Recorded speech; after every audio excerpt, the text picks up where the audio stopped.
Do the Sharks or the Blackhawks deserve Macklin Celebrini more? You're Locked On Sharks, your daily podcast on the San Jose Sharks. Part of the Locked On Podcast Network, your team every day.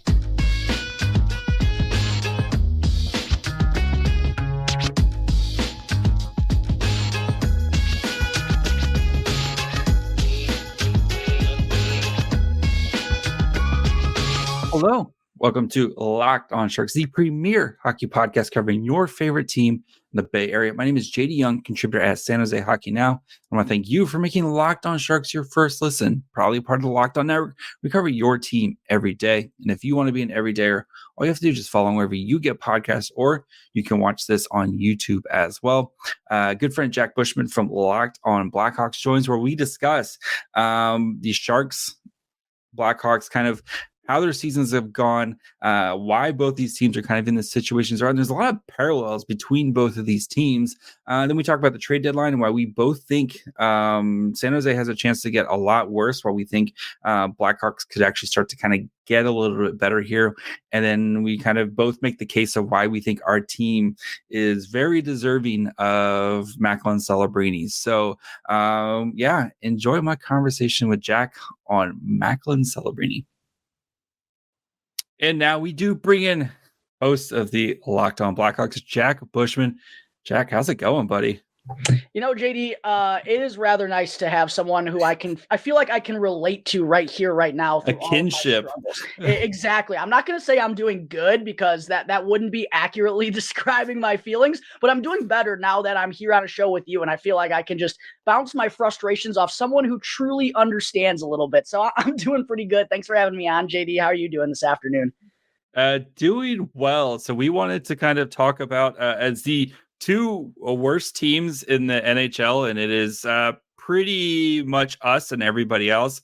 As of right now, Chicago has a 3-point lead on the Sharks for the race for Celebrini. So we wanted to kind of talk about this season so far and kind of look ahead for both these teams, that they're both looking to try to grab presumed number one pick Macklin Celebrini. And let's start, Jack, with how did we get here for Chicago, right? You guys land Bedard. Of course, Bedard is fractured jaw and has missed the past couple of weeks. But this season has been a lot of ups and downs, right? So how do we get here? Yeah, it's actually kind of crazy that we've gotten to this point, JD, because the first few weeks of the regular season, the Blackhawks had an absolute gauntlet of a schedule, because the NHL wanted to throw Connor Bedard in all the big markets. They were on the road their first 5 games: Boston, Colorado, Toronto, you name all the big dogs. The Blackhawks played in their building, and most of them were during their home openers. But I'll tell you what, in the early going, this Blackhawks team, they showed some fight, and I want to say they were 4-6-1 through their first 11 games of the season. It was like, okay, we're going to see signs of progression this year. We're going to see this team compete a little bit more often. I don't think we're going to go and contend for the Stanley Cup playoffs or anything, but it felt like it was truly going to be a season where the light at the end of the tunnel was going to start to grow, and it was going to get bigger for everyone to see and to understand how special the potential is for this group moving forward. But then it felt like we just got in a massive train wreck, and the injuries really just didn't stop. I mean, Andreas Athanasiou, Taylor Hall, he's out for the year. Seth Jones, who is by far the number one defenseman, a veteran leader that this D-corps really needs to rely on, he missed almost a month. Anthony Beauvillier still out. Tyler Johnson's missed some time. I mean, you name it. It feels like basically every meaningful player for the Chicago Blackhawks has missed a significant chunk. And then, of course, Connor Bedard is now the latest to be out with a fractured jaw. He's closing in on probably a little bit over a month now that he's been out. And ever since he's been missing, man, this Blackhawks team legit cannot score goals to save their lives, JD. I mean, they have 11 goals total in their last 11 games. They've scored 1 or fewer in 8 of their last 11.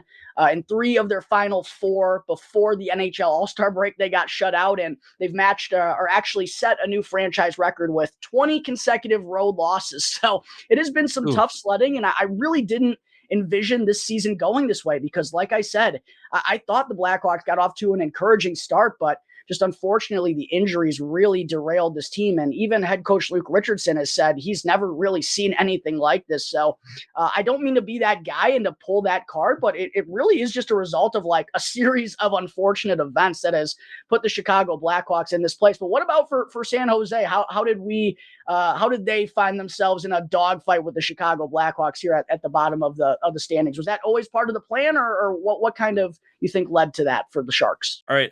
Much like you, the Sharks also have been dealing with a ton of injuries, right? Captain Logan Couture missed basically over the first half of the season, just made his return prior to the All-Star break. And, guys like Mikael Granlund kind of in and out of the lineup. Duclair has been hurt. Like, you name it, basically. Even Tomas Hertl, he had a kidney stone in missed games, like stuff like that, where it's just always guys kind of something happening. And then, so they're finally starting to kind of get healthy now. But much like the Chicago with their scoring woes, that happened to the Sharks at the beginning of the season. They started their season 0-10-1, if you remember. The kind of leading up to that is like, oh, is this the worst team that's ever been created? There was, all that. And they also, I think, they scored in one game where they scored 3 against Carolina on October 7th. They didn't score 3 goals in a game again until they beat Edmonton in November 9th. So they basically went like a calendar month before scoring 3 goals in a game. But a lot of shutouts in that time and stuff. But things have been turned around. They did have another 11-game losing streak as well, but it has been a lot of just poor hockey combined with the most games lost so far this year when it comes to man games lost. So, part of the plan to be one of the worst teams as the Sharks are kind of continuing their rebuild. But I don't think anybody saw it to being this bad for San Jose. So I know both these teams have been kind of dealing with injuries. What do you think, other than the injuries, has kind of been at least let's try to be some positive. What do you think kind of been one of the positive things for Chicago this year? Yeah, what's weird, JD, is as bad as this year has been, there have been positives for the Chicago Blackhawks, almost more than there were last year, I feel like, oddly enough. I'll give you 3 real quick. Connor Bedard obviously has been the biggest positive. He's hashtag good. Yeah, hashtag good might be a hashtag understatement.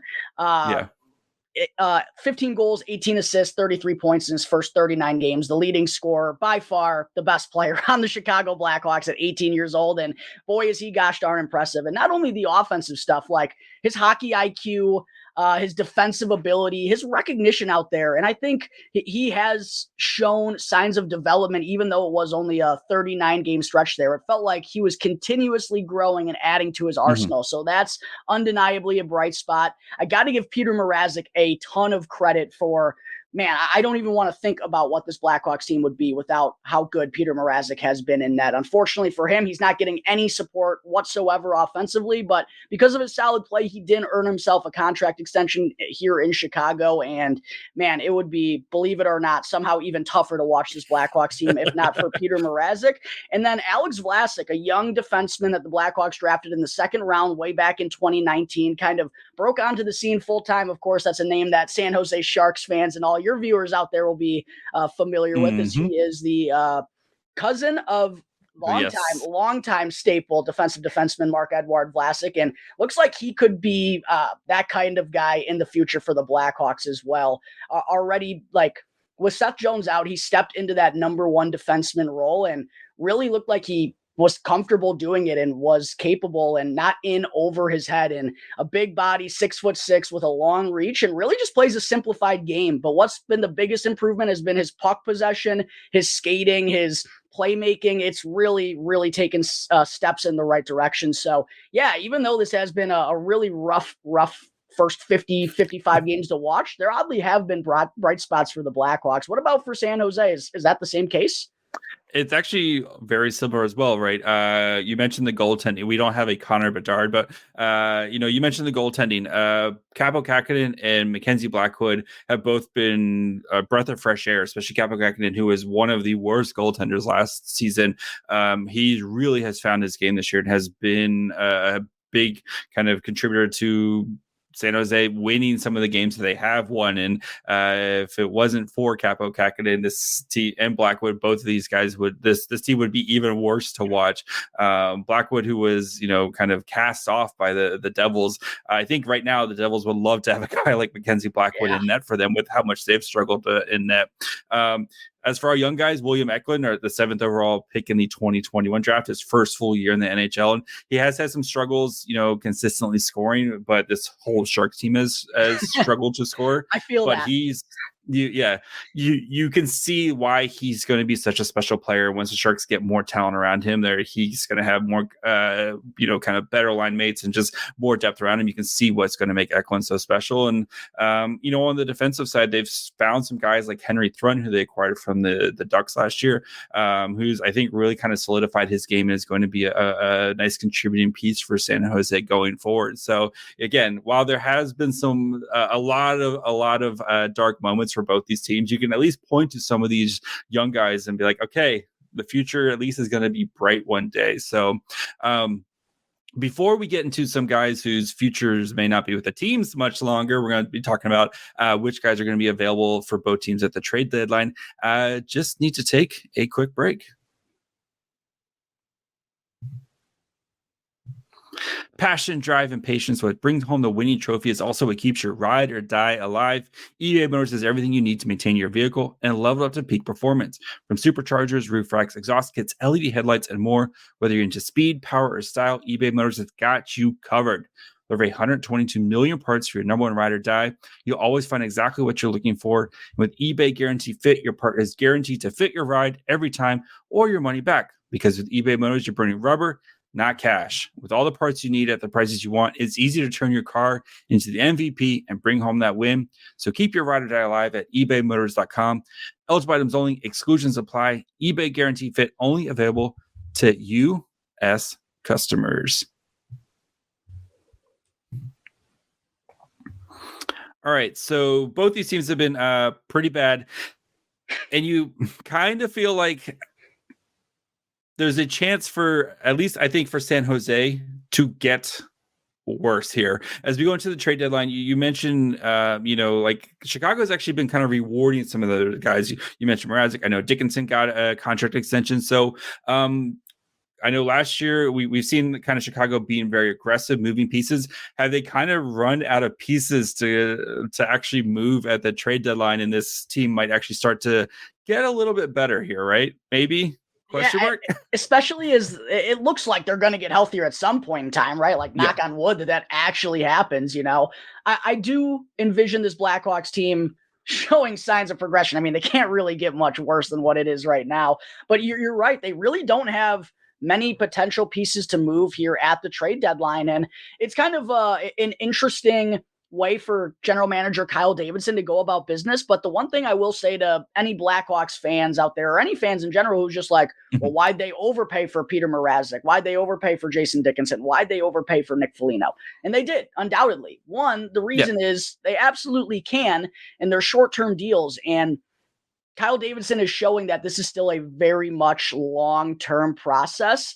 And throughout that process, though, you are going to need key veterans, key guys that can help these young guys fill in and figure out what it takes to be NHLers. And you need those guys in the locker room. And at the same point in time, too, I think it sets a precedent to everyone in the locker room, even though things are going horrible. If you step up, you work hard every day, and, you fight hard out there on the ice, you're going to get rewarded for your performance. And I think there's something to be said about that as well. Now, it is going to be a little weird. For the first time in a couple of years, the Blackhawks aren't going to be selling off pieces. But I think another reason for that, JD, is because of all the draft picks that they've been able to accumulate the last couple of years. Like, they're already pretty set on first and second round selections the next 2 to 3 years. So they don't really need to be as desperate in that aspect as they have the last couple of seasons. So I don't even know if they're going. I just pulled up their cap friendly. So they have 2 first rounds this year, 3 second rounders this year. Next year they have 2 firsts and 2 seconds, and then the following year they have a first and 3 seconds. So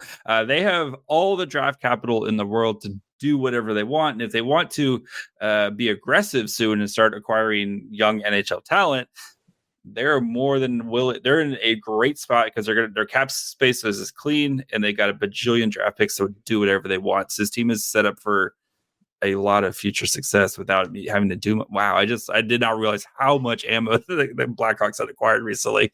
And that's just because of all the selling that's been going on the last couple years. I mean, Alex DeBrincat going, Kirby Doc going, a ton of different types of pieces. Patrick Kane, Max Domi, you name it.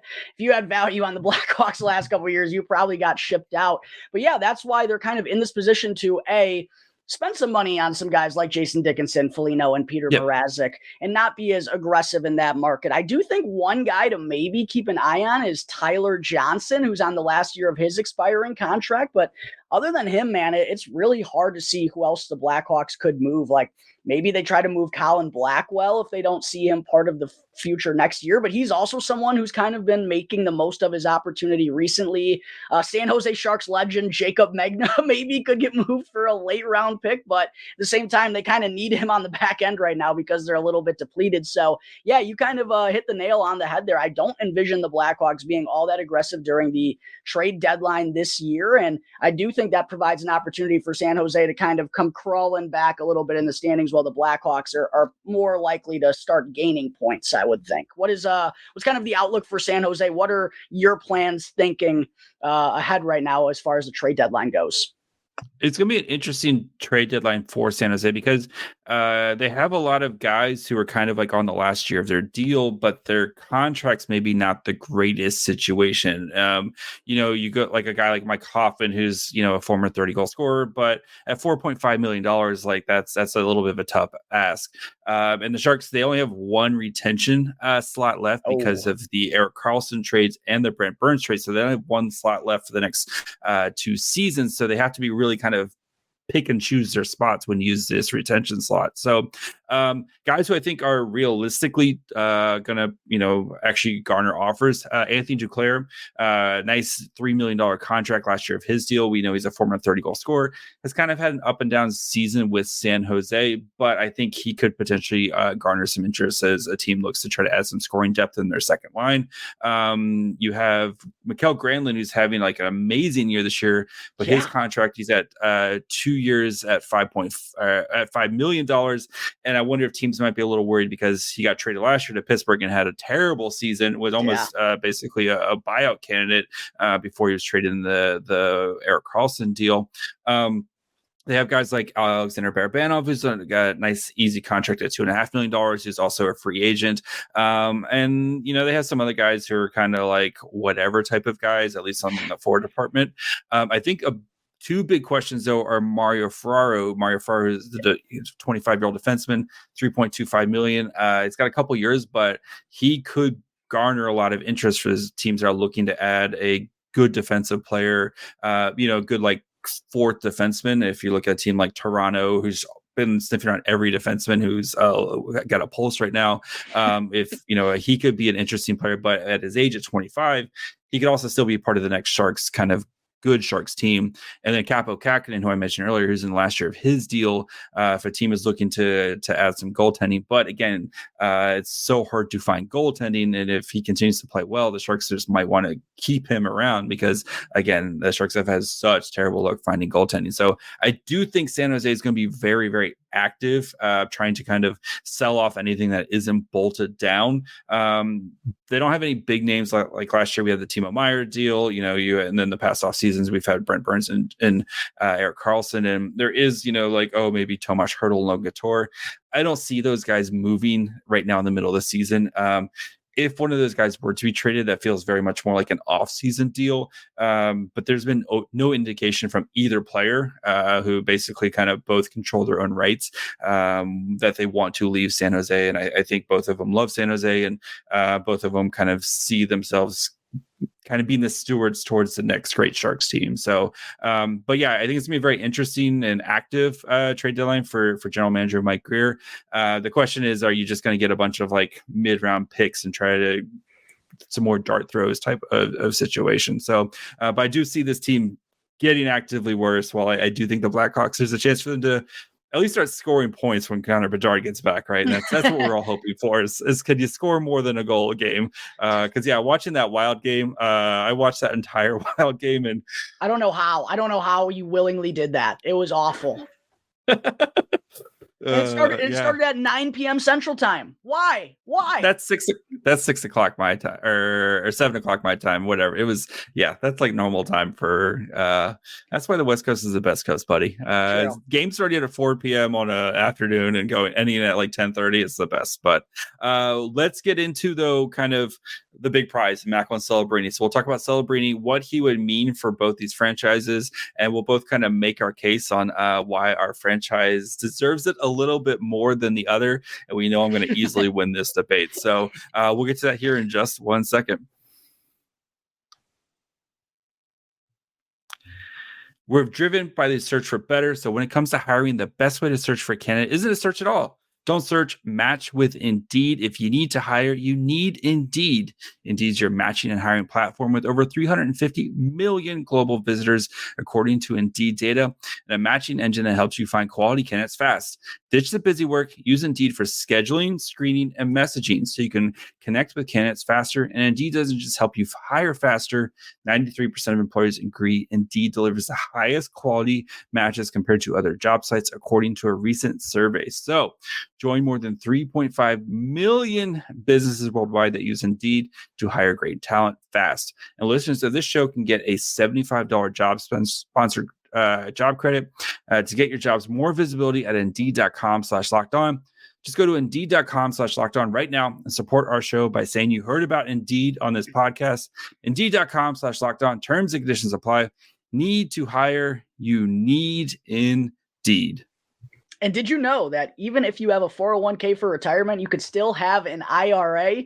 Robinhood has the only IRA that gives you a 3% boost on every dollar you contribute when you subscribe to Robinhood Gold. But get this, right now through April 30th, Robinhood is even boosting every single dollar you transfer in from other retirement accounts with a 3% match. That's right. No cap on the 3% match. Robinhood Gold gets you the most for your retirement thanks to their IRA with a 3% match. This current offer is good through April 30th, so go and get started at robinhood.com/boost. Subscription fees apply. And now for some legal info. Claim as of Q1 2024, validated by Radius Global Market Research. Investing does involve risk, including loss, and limitations apply to IRAs and 401ks. The 3% match requires Robinhood Gold for 1 year from the date of first 3% match. Must keep Robinhood IRA for 5 years. The 3% matching on transfers is subject to specific terms and conditions. Robinhood IRA available to U.S. customers in good standing. Robinhood Financial LLC is a registered broker-dealer.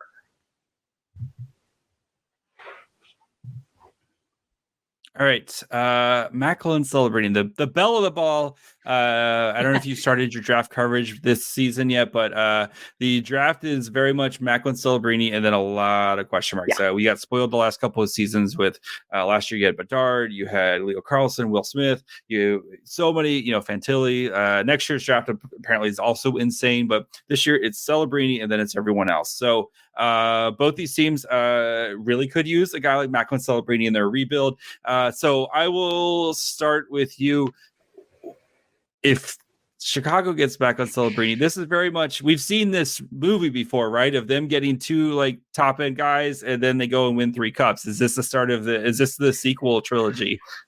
It feels like it could be, and I'll tell you what, if the Blackhawks do land Macklin Celebrini, there are going to be 31 other very, very angry fan bases out there, and I am going to be licking up those tears the entire time. Connor Bedard and Macklin Celebrini would be, just a dream come true, and it's kind of crazy to think, Jonathan Toews went number 3. This would be 2 back-to-back number 1 overall selections, and just would be a perfect dynamic duo moving forward that you could kind of throw up on the billboards all around Chicago, and everyone knows these are the guys that we're going to be hanging our hats on for the next, hopefully 10 to 15 years. And I haven't done a ton of draft coverage yet, but watching the World Juniors, you had to go and watch Macklin to see what he was going to do right. And yeah, I completely agree. It's Macklin at number 1, and then 2 through 9, it really feels like it's a huge question mark and a huge toss-up, but undoubtedly this kid is going to be the the number 1 overall selection. What he's been doing with Boston University so far at 17 years of age as a freshman is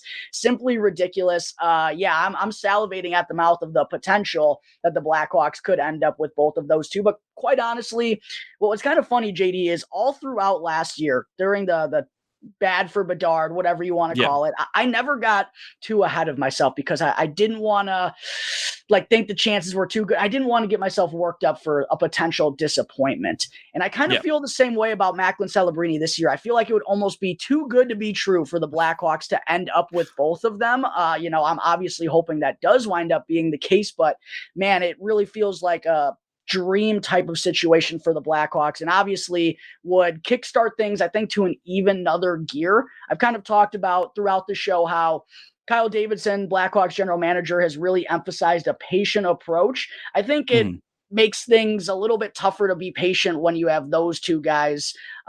Macklin, assuming he steps onto the NHL scene right away after being the number 1 overall selection. I think that uncontrollably kind of speeds things up with just the talent that those two have at a young age. So would be obviously a dream come true for Chicago after getting Bedard last year. Not a dream come true for a lot of other fan bases, but talk to me about what it would mean to San Jose. Obviously, you told me before recording that there's a little bit of a tie for his family out on the West Coast that you're pulling for. So let me hear. There's so many ties. We know that it was rigged last year.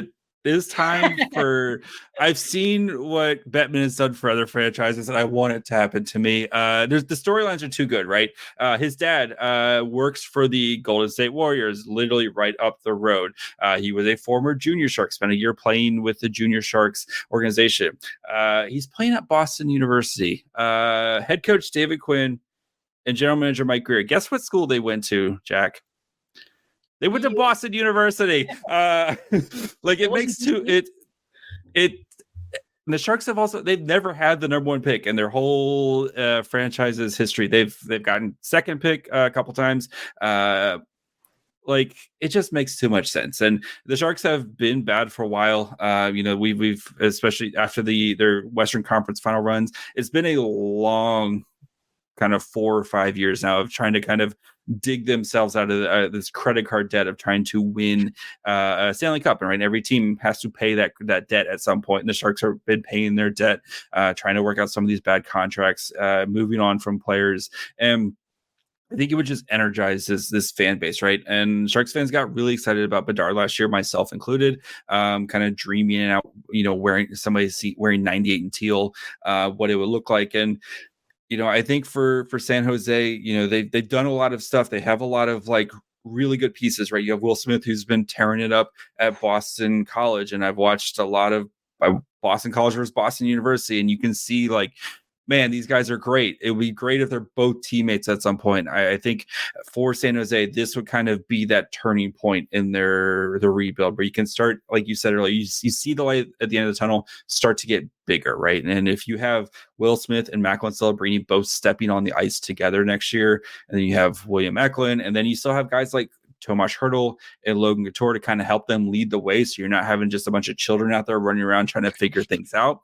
You can kind of see San Jose has done a lot of things right, and I think it's all ping pong balls and lottery, but you can feel like they would be very much deserving of getting a guy like Celebrini who can again help for a team that's been struggling to get butts in the seat right now, especially since COVID.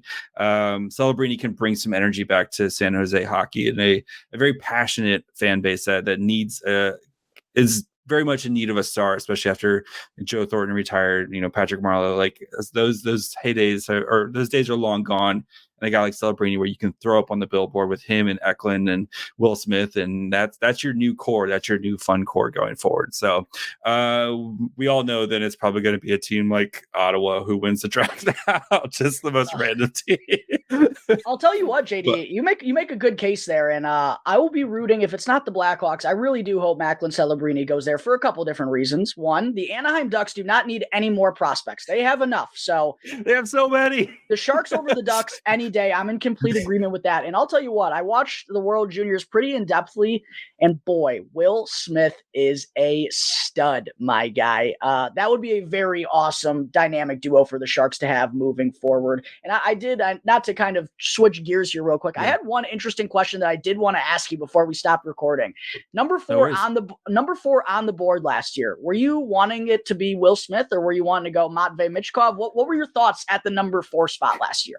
I was Michkov. I was 100% Michkov. Not that, like, again, I've made this a point on this podcast a million times, right? If I was general manager Mike Grier, I would have picked Michkov, because I think, again, I'm a very much shoot for the upside type of guy when it comes to the draft, because not that I think Will Smith's going to be a bad player. I think Will Smith's going to be an amazing player, but Michkov, though, definitely has that boom or bust, where he is going to be either like you step in and he's going to be a 100-point player, or he may never make it. So I would have picked Michkov, but I'm very happy with Will Smith. I understand there's a connection between Grier and Will Smith. Grier knows Will Smith's family. I think Grier likes the college route. I think he thinks that players kind of develop a little bit better in the college route. And I think Will Smith's going to be amazing. A lot of Sharks fans are kind of disappointed, especially because you look at the top 3 picks, right? Fantilli, Carlson, and Bedard. All those franchises are kind of getting to see a taste of it, and we're still just kind of waiting because of Smith's going to college. So we're kind of stuck waiting to see what happens with Smith. I think Smith's going to be an amazing player, and I think if you have Smith, Celebrini, Eklund, and then Quentin Musty, who the Sharks got at the end of the first round last year. Quentin Musty looks like an absolute monster. The Sharks better days are ahead for San Jose. So better days are ahead for Chicago, and hopefully we can have some fun again, in the future. And as long as Vegas, just no more. I'm thinking a few years down the road, we can have another good 2010 Western Conference final type of battle once these two teams figure it out a little bit more, JD. That'll be fun. I'll meet you there, buddy. Jack, you've said it all. Where can the people find you, buddy?